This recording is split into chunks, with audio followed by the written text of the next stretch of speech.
Alors arriva l'un des 7 anges qui détiennent les 7 coupes remplies des 7 dernières plaies, et il me parla ainsi. Viens, je te montrerai la fiancée, l'épouse de l'agneau. Il m'entraîna par l'esprit sur une grande et haute montagne. Il me montra la cité sainte, Jérusalem, qui descendait du ciel d'auprès de Dieu. Elle resplendissait de la gloire de Dieu. Elle avait l'éclat d'une pierre très précieuse, comme le jaspe cristallin. Elle avait une grande et haute muraille avec 12 portes gardées par 12 anges. Des noms y étaient inscrits, ceux des 12 tribus des fils d'Israël.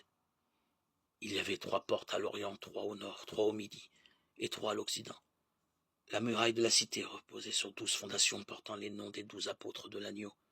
Celui qui parlait avec moi avait un roseau d'or pour mesurer la cité, ses portes et sa muraille.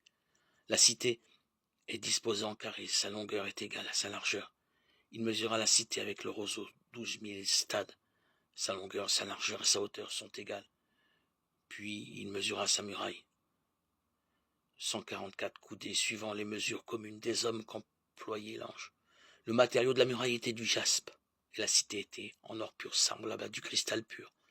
Les assises de la muraille de la cité étaient ornées de toutes sortes de pierreries. La première assise était de jaspe, la deuxième de saphir, la troisième de chalcédoine, la quatrième d'émeraude, la cinquième de sardoine, la sixième de cornaline, la septième de chrysolite, la huitième de béryl, la neuvième de topaze, la dixième de chrysoprase, la onzième d'hyacinthe, la douzième d'améthyste.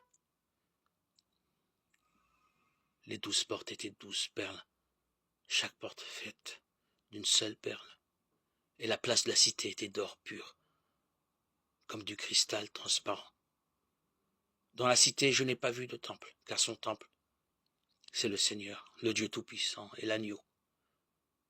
La cité n'a pas besoin de la lumière du soleil ni de la lune, car la gloire de Dieu l'illumine et sa source de lumière, c'est l'agneau.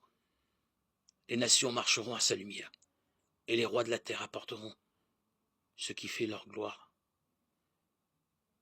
Les portes ne se fermeront pas tant qu'il fera jour. Or, il n'y fera plus jamais nuit. On apportera dans la cité ce qui fait la gloire et le prestige des nations.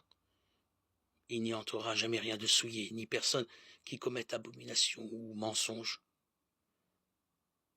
mais seulement ceux qui sont inscrits dans le livre de vie de l'agneau.